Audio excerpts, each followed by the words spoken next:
Hello, my friend. Hello. I am CharLee Simons, your host here on Do Not Talk, talking to the people I'm not supposed to talk to, talking about things I'm not supposed to talk about. Brought to you by our wonderful, wonderful friends at nuevalife.com. Right there. Click that, kick it too. Kick that UR code, and it'll take you right to nuevalife.com/CharLee Simons. You use my name, CharLeeSimons, and you'll get yourself a nice little 10% discount on products naturally derived for the mind, for the body, American made. I love this company. I think you will too. You're going to find some great stuff there, including their weight loss products. All natural stuff too. No chemicals. nuevalife.com/CharLee Simons. And right down below, you see that website right there, charliesimons.com. It's going by, scrolling. You go there and you can actually buy merchandise that will help this show tremendously, like this mug right here. Let's talk about politics and religion. Baby. I should put baby on the bottom, huh? There you go. Get a mug, get a hat, get a shirt. It'll all help this show. You'll get something nice out of it, and you'll be financially supporting this show too. Thank you for that. charliesimons.com. charliesimons.com. David Serpa. I met him, probably it was during the whole COVID crap. He was running for office, and I was 100% in. This guy's fantastic. I heard him speak several times. He showed up at our Take Our Border Back California statewide convoy that all centered in Paso Robles, which is Central California over by the coast. And he everywhere he goes, he brings his own flag. He's a BYOF, bring your own flag. He brings an American flag, and there's a story behind it.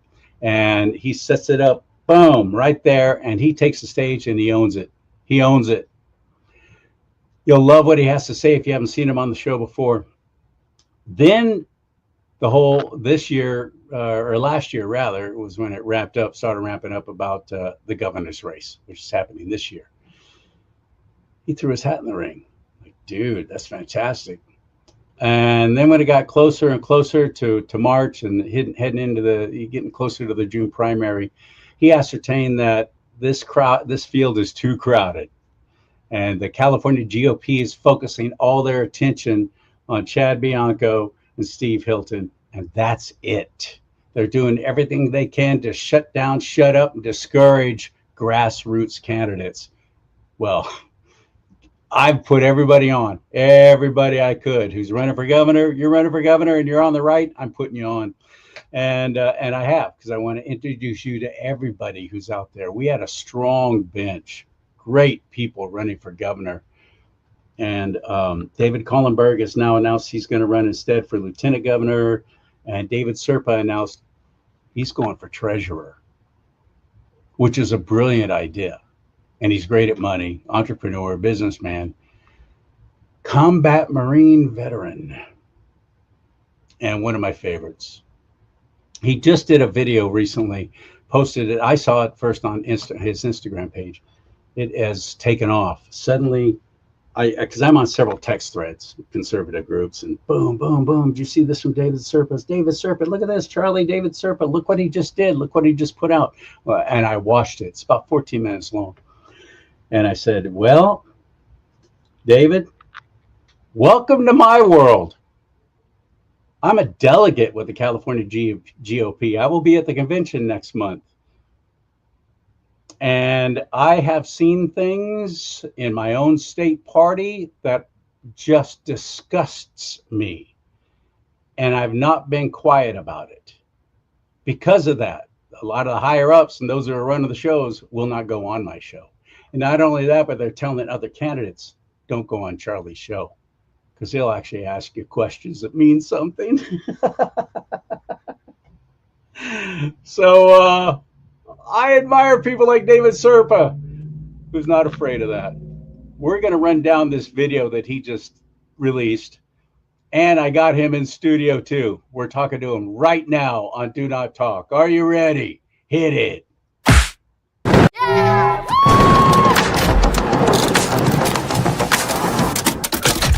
Well, how's it feel to be hated by the California Republican Party? You know, I'm just so grateful that they're finally doing it out loud. You know, it's one of those things where, you know, veteran to veteran, this is the reason why I decided to do this show. I love you, CharLee. Genuinely, you're a patriot. And, you know, there's a lot of people reaching out to me right now because I'm the latest hot topic, because I decided to actually stand up and not, you know, take it, you know, the way that everybody else has been taking it. And so, yeah, my phone's been ringing off the hook. There's a lot of people telling me that they're supporting me. You know, I say, hey, jump in the chat and tell people that you support me. And they say, I don't know if I support, I can't say it. I'll be ostracized. And I just think that that's the biggest problem is people aren't willing to talk. That is so frustrating, isn't it? So for me, them hating me out in the open, Charlie. You and me, I agree with you, CharLee. I get that all the time. Yeah, and that's fine, you know. But for me, the hatred being out in the open, the anger being out in the open, I'm actually really grateful for it because when I was in combat in Afghanistan, it was the moments before a firefight, it was the lulls during a firefight, the moments after where you're not sure if it's totally done. When it actually is violent, like everything sort of calms down a little bit. And then you're like, okay, at least it's happening. Everything that we trained for is now going on. And so that's kind of the way that I feel is now that everyone's attacking me out in the open, you know, the Carl DeMaios, the political party, you know, there's a lot of other people that I could name coming after me out in the open. I'm actually relieved. It's like, thank God they're just doing it because I know that it's been happening with whisper campaigns for the last 4 years. Yeah. I do too. Do you want to watch it together? Shall we share with this what's causing all the controversy? Yeah, and then if there's anything you want to talk about, maybe as we're going through it, we could kind of jump in. I've got an endorsement call at 7 o'clock, but like let's jump in, brother. However you want to do it. Do it right now. Here it is. Don't know, the California Republican Party has released a 3-page statement speaking out against nationalist, white nationalist, Christian nationalist, Catholics, Christians, anyone who identifies as America first or America only. And what they're doing is they're trying to loosely associate everyone with Nick Fuentes so that they can get rid of and purge anyone who has infiltrated the Republican Party. Anybody who doesn't know, Nick Fuentes is a podcaster. He's deemed very controversial. He's kind of like the new young Alex Jones, really calls it out, tells it like it is. He was just recently interviewed by Tucker Carlson. Well, not recently, it's about 3 or 4 weeks ago now. And everybody jumped on Carlson because he dared to show any kind of support. But then Carlson has come out as being basically on the side of Nick Fuentes because of the things he has said recently, especially about Israel. So that's who Nick Fuentes is. People are just kind of tired of this whole, you know, I don't like how he said that. It's like, yeah, didn't we get over that in 2016? You know, we don't care how you say it. We want to know that you're willing to say it. And even if you're wrong sometimes, even if you got to walk it back, even if you overreach, we're looking for people that are willing to call a thing, that are willing to be outspoken about it, even if they end up being wrong. I'm thinking about Rush Limbaugh, who everybody loved, but there were times that Limbaugh said things that are no different from what Nick Fuentes has said and what you are going to say in this video. But it was a different reaction then than it is now, which shows me the only thing that has really changed, at least in California, is the Republican Party itself. Because at one point, we were all behind everything that all of y'all are saying. That's right. And, you know, I've become more conservative over the years. And, you know, as my family and I have gone to church every Sunday for the last, 2.5 years, as we've gotten more involved with my family, like I said, it's made me more radical. And so, for me, it's kind of gotten to this point to where it's like, if I don't speak up, people won't have the ability to speak up. Even if I don't agree with everything that's being said, I'm going to jump in on behalf of free speech because free speech isn't meant to protect comfortable speech. And so, and my job in the Marine Corps was I was a machine gunner. And the saying is movement without suppression is suicide. So for me, I'm going to talk at the cyclic. I'm going to come at the enemy. I'm going to say things that might even make people uncomfortable, or I'm going to say it brash, or I'm going to say it rude, intentionally, or more confrontationally than people might be used to, just so that other people have an opportunity to eventually someday speak. Because that's the problem, is we're losing the ability to speak at all. Well, let's continue with this. Christian men and inviting them to participate in the California State Republican Party Conference, which is in San Diego from April 10th to the 12th. And I didn't really think about it as infiltrating. I didn't think about it as a Trojan horse. I thought that that's what the party wanted. I'm running for California State Treasurer. I got the approval of 238 delegates, which allows me to speak at the conference. And instead of thanking me and being excited, they're trying to ban myself and people like me from participating in the California Republican Party.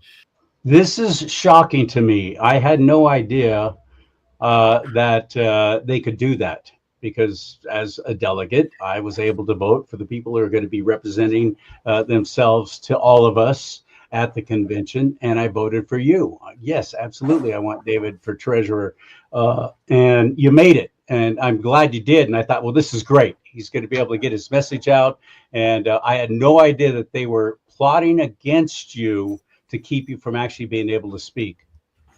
Well, it's wild. What's happened is they're calling, to a committee in order to affect the bylaws, because I now have 238 delegates that have voted for me to be able to speak at convention. And for those of you that don't know, the reason why that's a big deal is you speak and then people vote. And if you don't get an opportunity to speak and you don't get an opportunity to represent yourself, then it goes into a vote, and you better have done a good job at convention. And so what happened was, we were, in my race, the first to file. We were the first to launch a website, first to put up a social media campaign. I was way far out ahead of it because I have been involved in these executive picks from the very beginning. And I'm talking about since December of 2024. And so, for them to try to cut me out of it was pretty bold. But what ended up happening was, God bless your little heart. Thank you. Was Jennifer Hawks ended up being promoted by Carl DeMaio to, because he wanted her to run, because he found out that I was going to run, and all of a sudden he was in a panic to try to block me from being able to run for treasurer. So he sends out this, I'm out with Steve Hilton. We do the human trafficking, second round there in Figueroa. And then 3 days later, my team and I are calling delegates, and Carl DeMaio goes off on one of my volunteers, yells at her, cusses at her, says that, he's sorry that David Serpa put her in that position. And then he sends out an email blast to all of the delegates supporting Jennifer Hawks, who doesn't have a website, at the point, didn't have a committee, hasn't filed, doesn't have a social media presence, and he kind of pushed her into this. And so I feel bad for Jennifer, because she seems like a perfectly lovely person. But Carl has been behind the golden ticket the whole time. It's been Carl that has taken over it. It was my idea. I started it. I have all the proof in the world about. I'll tell you the proof you have is on my show. You announced this plan, and I went, that's brilliant. We need to absolutely canvass that entire ballot with Republicans running for all the different kind of offices. I thought it was a great idea. Yeah, that's right. And I'm working on a whole expose. I'm going to do the whole video. I'm working on the timeline. I'm going to talk about it all. But I went on your show. I went on Latino Free Minds. The Latino Free Minds guys were awesome. They, have actually been calling out Hilton in the comments and whatnot and saying, hey, listen, that's David Serpa's idea. And so the thing is it's not, I don't care who gets the credit, but the thing is, if you're going to take the ball and you're going to go play the game, and you don't want to pass me a jersey, then I might have a little bit of a problem with it. And Steve asked me to run, but then all of a sudden, because Carl DeMaio asked Jennifer Hawks to run, Steve was uncomfortable standing up to Jennifer Hawks and telling her not to run because she was an OG donor. She donated $21,540 to Steve Hilton's campaign over the course of the last couple of years, but also because he's a friend of mine. And so he's like, I'll probably just stay out of it. I'm just going to leave the golden ticket at 4. But I'm going to release this whole video about the golden ticket probably tonight, if not tomorrow. Okay. What's Carl's problem with you? I think it's and by because the way, Carl DeMaio is one of those who refuses to go on my show. It's because, just honestly, I'm a Christian male. It's the same reason why I had a problem with Jack Guerrero, Mike Cargile, Eric Early, Ian Weeks, a lot of these people that are Christians, and especially white Christian men. He calls them Mel, Pell, and Stell when he's talking on his show. Oh, we don't need another guy who's Mel, Pell, and Stell. And it's like, Carl, it doesn't all have to be immigrants and homosexuals and women and boomers either. Like, it's okay to have some people that represent conservative values, that are pro-life, that are pro, tradition, that want to stand on behalf of American families in America, that don't want to get involved abroad. And so if you don't have a family, it's kind of hard to have these values that really value the next generation. It kind of removes you from that kind of thinking. And it's not that I don't believe that Carl or people like Carl should be in the party. I just think that they're so represented that there is not a lot of people who are family men that are Christians, that are conservatives, like I said, that are pro-life, that are involved in the Republican Party. And anytime that they do, they're being kept out of running intentionally. Let's they want a continue. weak Republican Party. Yep. Let's continue with this. I'm already in. I'm already participating in the process. Trust me, this is the last video I wanted to make. I have tried to work with the California Republican Party. I have volunteered to give them infrastructure called the Republican Regiment for the last 15 months. I said I would do it for free. But what happened? What happened was they don't want us at the table. They don't want nationalist candidates that prioritize our state, our county, our people.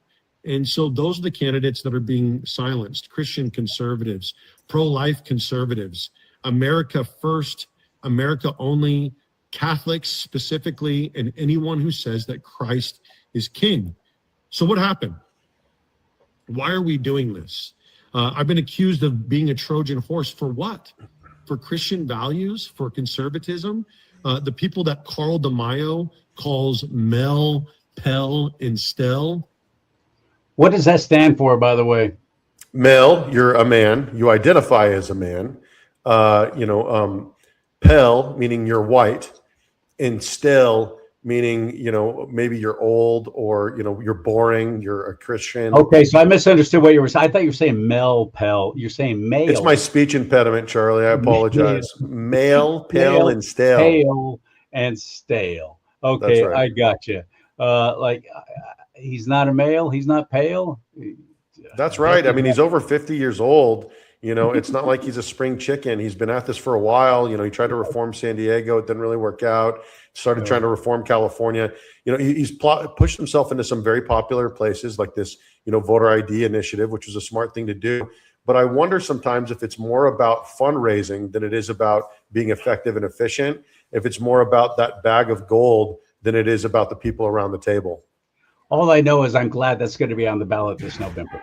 I am very grateful. Absolutely. For that. I'm grateful, man. I would love to be able to just, hey, put my differences aside and work with Carl. I've tried to do it for 4 years. We're going to both be speaking at Unite IE this weekend. I would love to just be able to move forward. Hey, let's, can we act like adults? Can we go grab coffee together? And can I, will you give me an opportunity to sit down? I'll pay for dinner. I don't have $2.5 million in my campaign account or anything like that, but I'll pay for dinner. And so, I don't want to work against someone who I agree with 95% of the time. But we've just gotten to a point to where if no one's going to stand up to this guy, then so if someone needs to do it, then we're not going to have anyone in the Republican Party that's Mel, Pell, and Stell. And I think that for a group of people that don't want to play identity politics, at some point or another, we have to understand our identity matters. Our culture matters. Who we are, where we come from. We live in a state where 25% of the people here are foreign born, and that's not a problem to anybody. 14% of our entitlement programs are going to people that don't belong here in the first place. So our system's broken. And, the people that are getting left behind are the people on whose backs it was built. Why are we saying we're not concerned about identity? We don't play identity politics. And yet we're being slandered by the people that are taking advantage of just that. We're not representing young Christian people anymore. What does it mean to be Christian? What does it mean to say Jesus Christ is king? Didn't those people used to have a value or have a place specifically in the Republican Party, specifically in the California Republican Assembly? What does it mean to be conservative, to have Pat Buchanan era conservative values, to want to restore the Republican Party to a place where it was at its greatest, when California was thriving? when America was thriving, when we had more people that were saying that they were America first and America only, this is who our party has neglected. This is who our party has unrepresented in our government of ancient relics, of boomers, of neocon Bush era conservatives. There it is. You have to understand that this dynamic, these people that you're trying to stand against, these are the people that their grandparents, their forefathers built this country. This is their inheritance, their birthright to participate in what it means fundamentally to be an American. You know, I'm a combat veteran. You know, I served this nation overseas, and we'll talk about that more later, but I'm running to take on the control of the bank of the fourth largest economy in the world, in the richest state, in the richest country on earth. And now they're wanting to block me. Does it make sense yet? It's always been about the money. You are overtaxed, overburdened, overregulated, and ration back the freedom that is your birthright. This is the what I've noticed, and I'm quite convinced that I'm right on this. The California Republican Party seems to love being in second place because it's easier. It's easy to fundraise, help us fight against Nancy Pelosi, give us more money this time for sure. And then when we don't win, there's no reflection on why we didn't, because we're backing weak-ass candidates.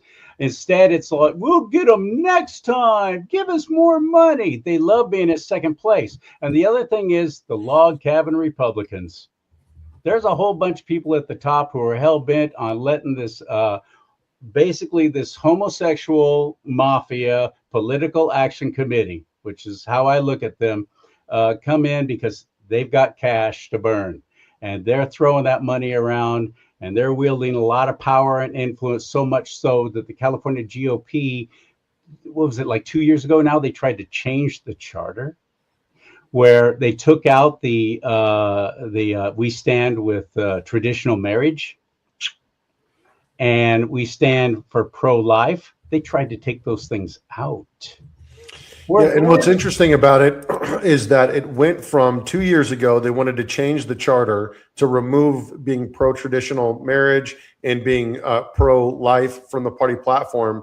And then here it is just 2 years later, and now they're wanting to ban people who are saying Christ is king, that are Catholic or identify as Catholic. They're saying that's problematic. You see the Daily Wire having this whole article that they released where they're calling out, Catholics, and all of these issues, saying that, for other, Christians, they have to, in order to be in good standing with their church, they have to define themselves as Zionist.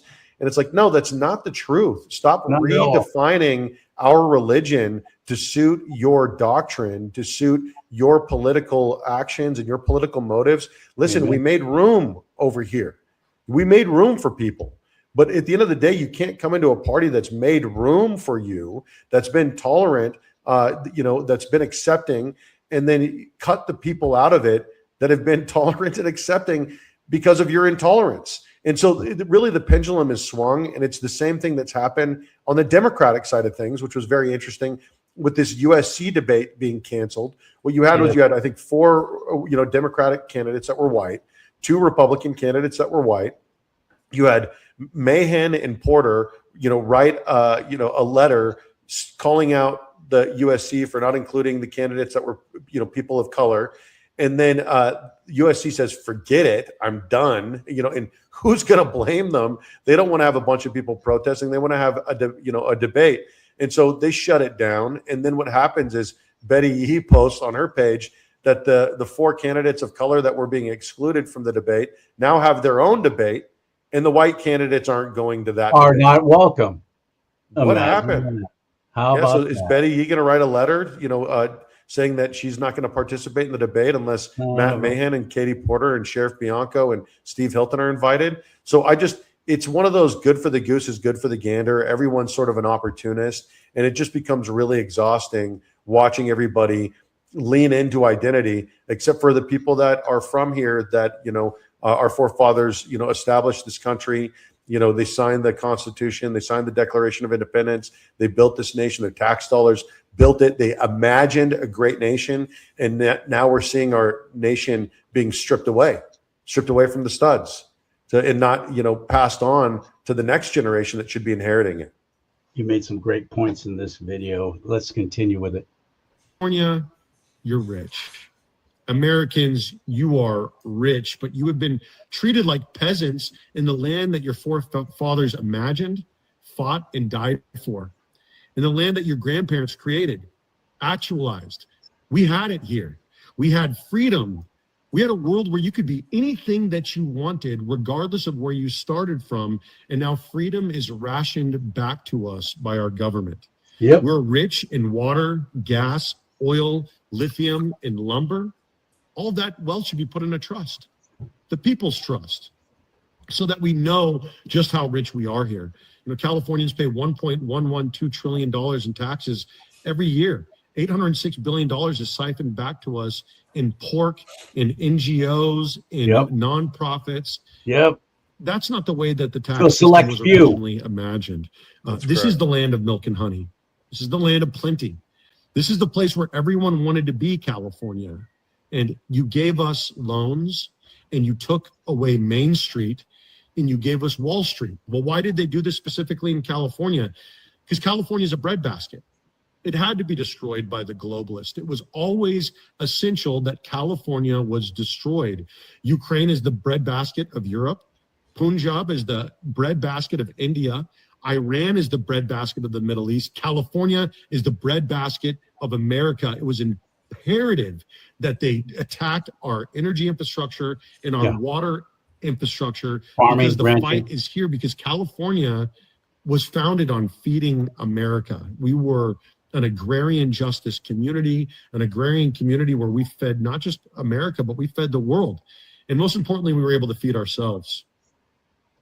As they're trying to create this little Star Trek utopia, where it's a whole bunch of haves and a few have-nots left over just so they can have the have-nots serve the haves.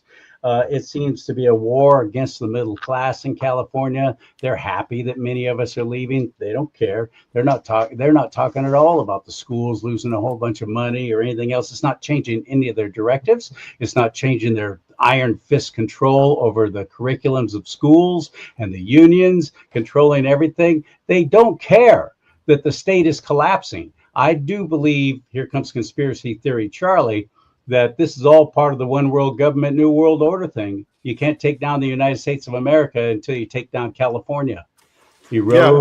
Destroy, but my own Republican Party seems to be on board with it, and I have a problem with that.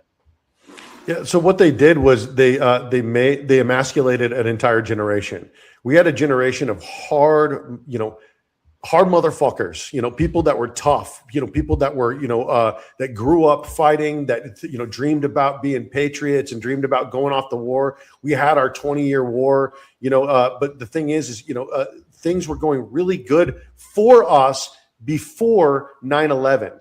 You had this really great, culture, this sort of this pride in being American. You had this, grunge music, and then it became rock, and then it became, and it was Fred Durst and, Korn and, Limp Bizkit and Creed and, A Perfect Circle. And there's just all these bands that were hard. And there's sort of this thing that happened around 99 Woodstock where you started seeing a lot of our hard music that was making tough men. You saw it being pulled from shelves. And when you look at the way that a lot of the funding has come from a lot of this stuff, it is very obvious that the globalists were kind of at work. And so when I talk about things like the death of the middle class, when I talk about COVID-19 creating a new billionaire every day while Main Street was shut down and the lower class and the middle class shut down, and I say the haves and the have-nots, and it's not even the haves and the have-nots, it's the have-nots and the have-yachts. There are people that circulate these clips around about me and they say, oh, David Serpa is anti-billionaire and David Serpa. And I just say, shut up. If you don't want to be in this party, which is the party of the working class, the party of Main Street, the party of people that create communities that their children can then grow up and buy houses in, if you don't want to be a part of a community that grows its own food, if you don't want to be a part of a community where we don't leave people out to die because they're sick or because they're struggling mentally, where we have a compassionate conservative and we have trickle down economics, then there's a party for you. It's the Democratic Party. So get lost, get bent. The party of the elites, the party of the oligarchs, the party of the billionaire class is That's the the Democrat. Democratic Party overwhelmingly. And they vote and they donate for Democrats overwhelmingly. And what happened was President Trump at the 11th hour in 2024, it was obvious that he was going to be winning. Next thing you know, it wasn't just Elon Musk.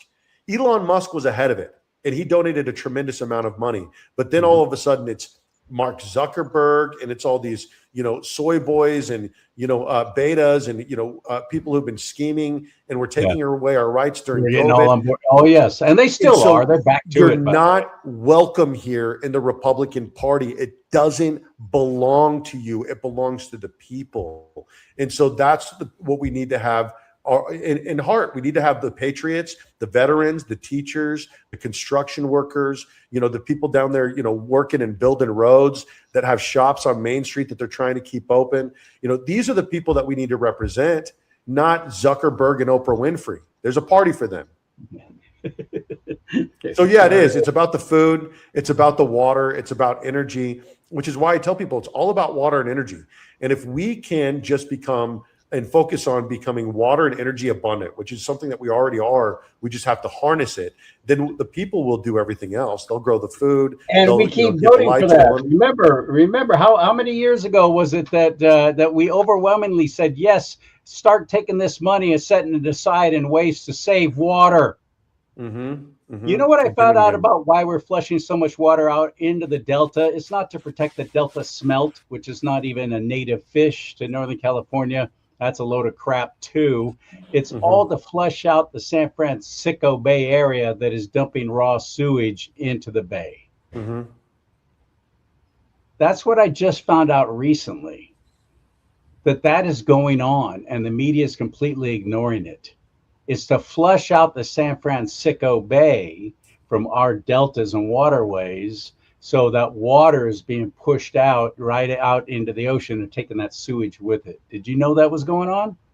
I didn't. I'm not surprised, though. Yeah, well, that's happening. Let's continue. People who represent the people to be involved in government.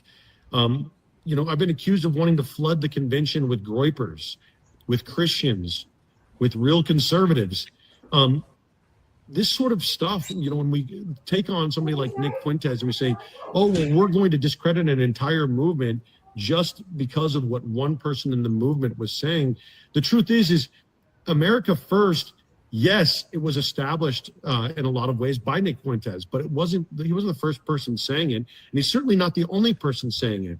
But we've gotten to a point to where they want to say that he is homophobic and that he's intolerant and misogynistic. But we just want to talk about the ideas. We want to debate the issues on substance. But what we've had is, we have a Republican Party that wants to defend moral ambiguity, tolerance, mutilation, sports where we have men competing against women and men in women's locker rooms. And then not only that, we have human trafficking happening in broad daylight in Los Angeles, and we have OnlyFans running rampant. And Sacramento. Immigration intolerance has gotten us to a crazy place where 25% of the state of California is foreign born. 25% of the state of California, according to Governor Newsom himself, wasn't born here. 14% of our state's resources and welfare programs are spent on people that aren't supposed to be here to begin with. So this whole issue of trying to silence groypers, silence nationalists, silence Christians, silence anyone who is America First, America Only, you forget we have the First Amendment, especially if we're saying America First. Especially if we're saying Christ is King, especially if we're saying America only, but even if we're saying that Nick Fuentes is a great American, even if we're saying that Nick Fuentes did more for America from his parents' basement than most of you have done in a lifetime. So shut up. Don't tell me when I can speak. I was willing to die for this country for what I thought was right. So you can't sell me bullshit because I've bought it before. And in fact, this is the difference between you and me. I don't want you to shut up. I want you to speak up. And in fact, the three people that are about this, I'll speak for one of them that I know well. Dennis Fiatosa and myself will debate any of you at the convention on this topic, because that's the way that our forefathers intended our republic to work. They're never going to allow that, never, because they don't want people like me and others who are going to be at that convention going, he's right. And maybe I need to embolden myself and start speaking up about this as well. They don't want that. They're never going to welcome that. Not Well, at all. that's right. Well, it's because my phone has been ringing off the hook, and I've been getting emails and text messages with people saying, "I'm 100% with you. Will you come and speak to this group? And we want you to take the whole time, and we want you to be our main speaker." And I'm so glad someone's saying it, because I've been studying this, and I've been studying the book of Revelations, and my pastor has been outspoken about what you're talking about, and the way that our religious book has been used against us to make us feel like we're not the chosen people. And so the thing is, there's a lot of people that are catching on to this heresy that has been being pushed off as Christianity, but it's really a way to manipulate the American people into things like forever wars, or to standing with a government that has been acting out of control for quite some time. Now, that is one of the big problems I know that a lot of people in the California Republican Party have with Nick Fuentes, is his stance against Israel. I'm having the same problem with Tucker Carlson. I'm having the same problem with Candace Owens. I'm watching their stuff and I'm like, why are they saying these things?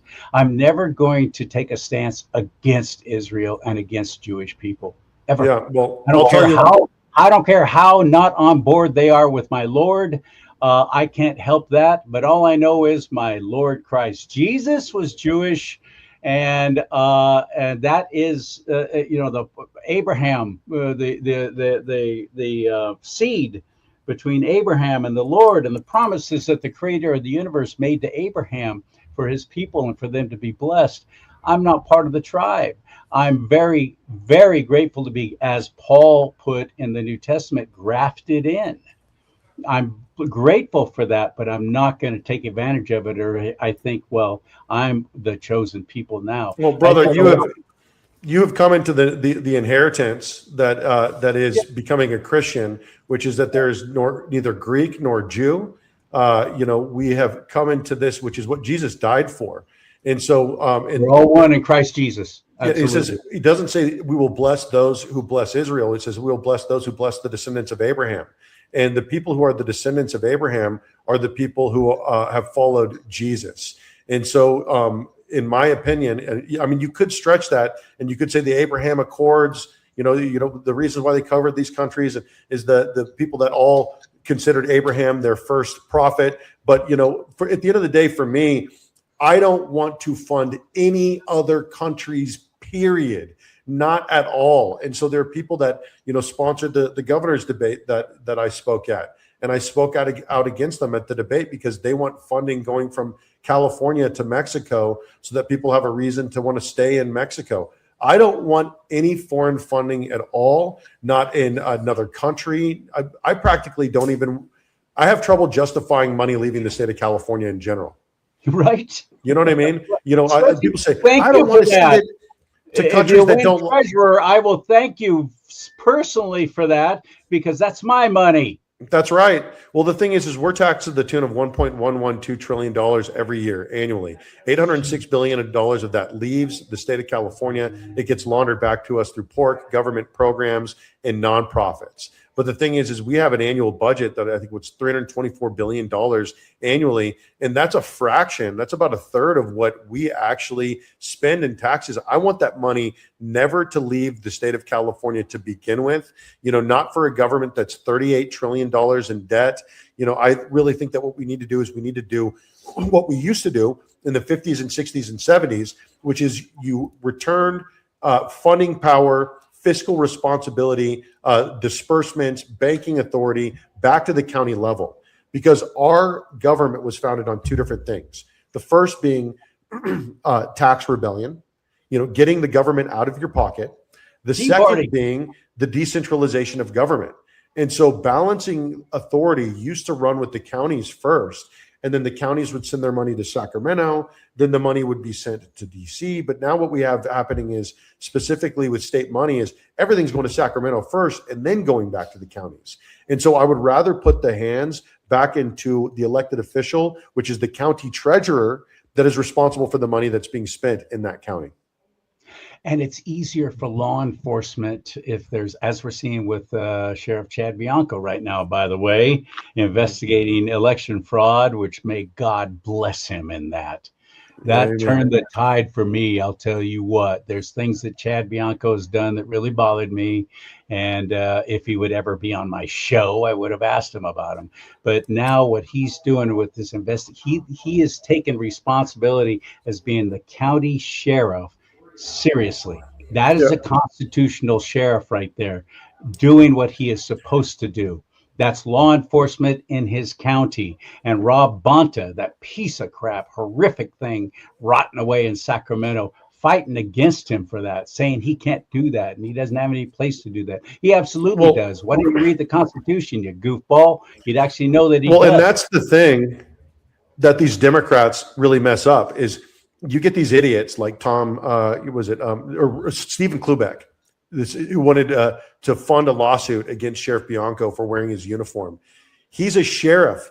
He's only accountable to the people. He's not even accountable to the president of the United States. That's the way that the office works constitutionally. And so Sheriff Bianco went after it. He went after these ballots. Rob Bonta got involved. Shut up, Rob Bonta. You're elected by the people from the state of California, but you don't understand the Constitution if you're going after Sheriff Bianco here. And then what it did was it activated the base.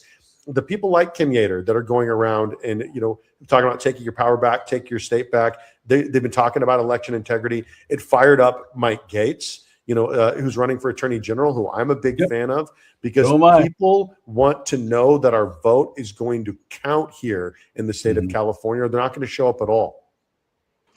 I know you're up against the clock. I got a hard break with you. You got to go away in 8 minutes. Yeah, I have an endorsement meeting in 8 minutes, but I'll bring it to the wire with you, okay? Okay. That's the way that it is intended. Not silence, not acquiescence, not having an idea that's so great that no one else should be allowed to speak. That's fundamentally un-American. I'm allowed to say that Christ is king. I'm allowed to say America first. I'm allowed to say that homosexuality is a sin. You are allowed to say that you want endless war in the Middle East, that you want war with Iran, that you want homosexuals and immigrants to lead the conservative Republican Party. That's the what party they of want. Lincoln, the party of Fremont, the party of Pat Buchanan. But you have to defend your viewpoint live in front of your peers. I don't want to silence you, even if I think you're an idiot or a traitor to this country or even a tyrant. We want to give you a microphone and an audience, because if you want to know who rules over you, you just have to ask yourself, who am I not allowed to criticize? We have a weak party, but it is only because we only allow weak candidates. Weak candidates that are willing to say whatever they're supposed to say in order to get the approval of those who are in the room. The boomers, the betas, the homosexuals and women have led the Republican Party long enough. Is there a place for you in the Republican Party? Yes. Are you disproportionate in leadership? Absolutely. And this is what liberals do. This is Marxism. This is McCarthyism 2.0, the desire to silence your opponent instead of making room for debate.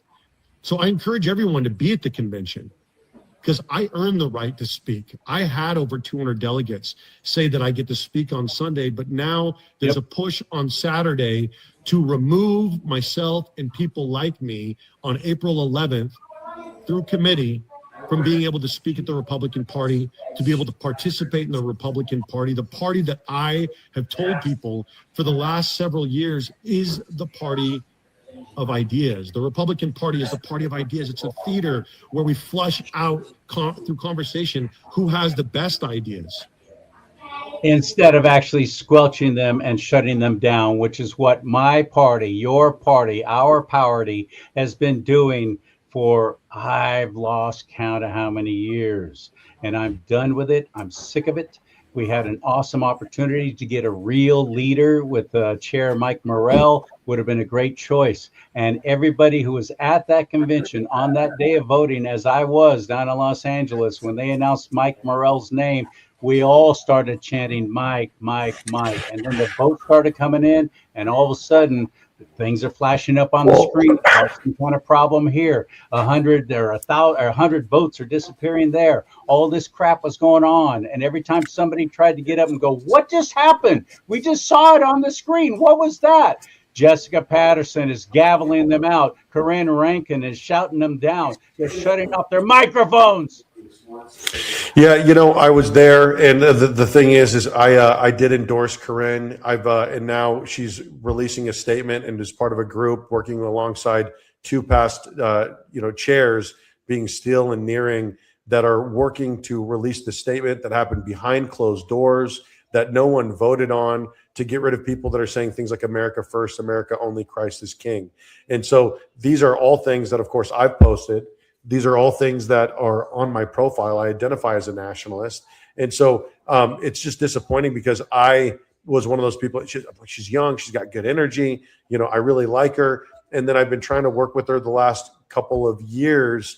And I've been hoping for the best. I keep hoping for the best. I worked my tail off trying to get the Republican regiment going. I tried to hand it to her. She said, I'll call you tomorrow about it. I said, that's what you said last time. Are you going to call me tomorrow? The filing deadline is in 1 month. And so it's been difficult, because it's been eye-opening. And I'll tell you what, man, if I could go back, I don't know if I would have voted the same way. But we all make our mistakes. We all grow a little bit from it. Did you like Jessica Patterson as chair?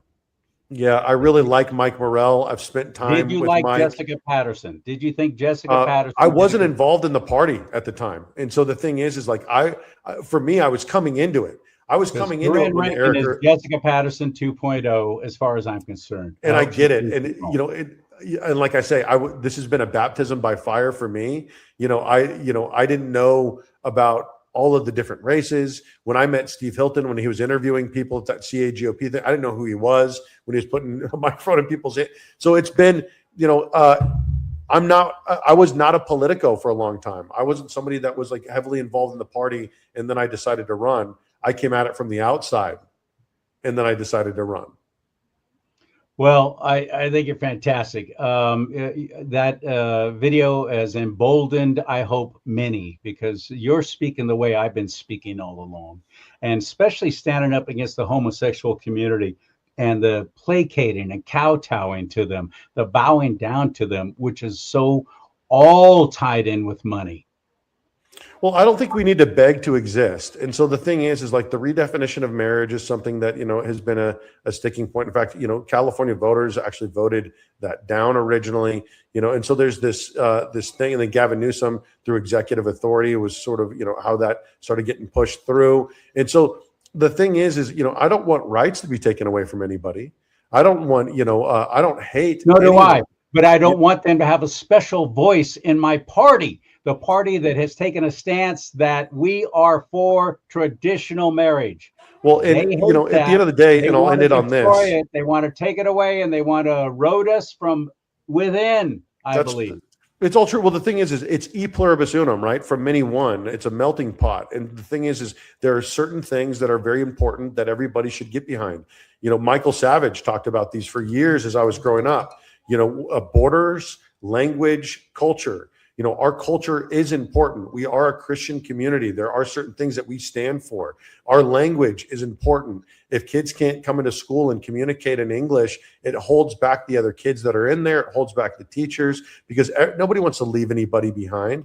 And our borders are important. Our identity is important. And so at some point or another, you have to understand that, all of the calling me a white nationalist or a Christian nationalist or a groyper, when 60% of the people that identify the way that I do are Hispanics, it misses the mark. Especially in the Catholic community, which is probably a majority Hispanic community. It's something that somewhere where I grew up. And so I'm very disappointed in the behavior of the party, and that instead of opening it up to debate and to dialogue and to ideas, they're trying to silence people, because there's never been an idea so great in American history that you should silence the opposition. But I have to go, brother. I have a heart out. I know you do. Just real quick, with Carl DeMaio calling us male, pale, and stale is so ridiculous to me, because he's a homosexual, and allegedly, supposedly, they've always encountered all kinds of opposition from people like us. It's us getting all the opposition. He's going to shoot everybody in the foot like that because you happen to be male, you happen to be white, and you happen to be more traditional in your values. Yeah, it's a shame. Oh, what a hypocrite. Where do we find you? I think you'll be a great treasurer. I want you to be my treasurer. Where do we find you? Serpa for CA, serpaforca.com. Find me on social media. I got to go. I'm a minute late to my next meeting. All right, brother. But brother, I love you. I love you. I love you. I appreciate you, brother. We'll talk more. All right, partner. Talk to you later. I think he's fantastic. You want to watch the rest of that video? This was David Serpa's video. This is what first made me contact him about being on the show today. So I earned that right to speak. I will defend life, liberty, and the pursuit of happiness. My platform is built on it, and we will not back down. The truth about all of this is something that they mentioned through their own statement, that this is all about delegates. Right now, Carl DeMaio, through the golden ticket, which was actually my idea, and I have the proof for this because I've shown that it was a slate of candidates that could win in the executive. I presented that idea to Steve Hilton. I presented it to Chad Bianco. I sent it to Corinne Rankin, along with several other people in the Republican Party. My desire was to get the right people for the job. But Carl took the golden ticket and he turned it into the golden years ticket. And he removed me from the conversation, even though it was my idea. He decided to try to run it over. But it's because he wants the delegates. It's not about trying to win for these people. It's not about trying to find the right person for the job, a patriot, a professor, a farmer, a businessman. They want to find people that they can control at convention. And then we wonder why we have a weak Republican Party. So for those of you who have been threatening me online, those of you who have been threatening to bring up things about me, that have been lying about me, Carl DeMaio said that I'm prone to violent outbursts. He went off for a minute plus on his show about who I am as a person. Whatever you say about me, I'm not worried about it. There's nothing that you can use against me that I will not use to serve the people. You cannot say anything bad about my past that I'm not willing to completely, openly, and willingly talk about in front of everyone, because it's all a part of my testimony. It's all a part of something that has made me a better person, a better Republican, a better and more engaged Californian, and you will not remove me from the process just by associating us with with Nick Fuentes. Because America First isn't just about one person. It isn't defined by one person. But what they'll do is they'll take one person and then they'll use that ideology to get rid of everyone. Yep. Because it's no longer about the Republican Party, the theater of ideas, the best person for the job. It has become more like Marxism, more about silence, more about complicity, more about being willing to bend over and take it from your Republican Party than stand up and live on your feet. And so that's not something that I'm willing to do. So please come to the Republican Party convention. You are welcome. As a Christian, as a Republican, as somebody who's America first, who's America only, there's nothing that the Republican Party should be able to tell you that it discourages you from being able to participate in the process just because they don't like what you're saying. So yes, we've infiltrated the Republican Party. Yes, we infiltrated it with young Christian men, but isn't that the idea? Isn't that what we want, a strong Republican Party? Anyway, I'll get off my soapbox. I'm going to keep exposing these things. I'm going to expose this golden ticket idea. I'm going to expose the California Republican Party and how long I've been pushing to try to fix it so that we could win in this election cycle. And I'm not going to back down from the accusations just because you think that you can control us through complicity. I didn't back down when I was under fire. I'm certainly not going to back down now that I'm engaged in this political hemisphere, because I pledged an oath to the allegiance to the Constitution against all enemies, foreign and domestic. And I didn't find any foreign, but I'm finding a lot domestic. Oh, man. Oh, man. Those young Christian men, too, are the same ones who were going to Charlie Kirk rallies and listening to what he had to say and being absolutely influenced in such a positive way by Charlie Kirk. And now my own California Republican Party doesn't want those people showing up at the convention. I'm with David Serpa. Come on, man, come on. Go to cagop.org, cagop.org. Get all the information about the convention. They're going to tell you have to pay to be able to go into things. I'm going to tell you, no, you don't. You just show up. You walk around. There'll be rooms and doors open. You'll be able to practice. They're going to hate me for saying that. They might change everything now. Lock all the doors. But just be there. And there's things going on that you don't have to pay for. There's a cigar party on, I think it's going to be on Friday night. And that's at the hotel there where the pool is. Normally is where they do it. And show up. You need to get involved. You need to see what's going on. We need more people showing up for the inner workings of what is deciding our lives and what our future is going to be here in the state of California. We need you. CAGOP.org. And go to my website, CharLeeSimons.com. If you want to help me out too, sure would love it. I'd appreciate the support. CharLeeSimons.com. You can contact me through there as well. You can even schedule yourself to be on the show. That's pretty cool, huh? So just click on that book a guest slot tab, click on the merch store, and have fun. CharLeeSimons.com. May God bless you and keep you. May God bless America. But most importantly, America bless God.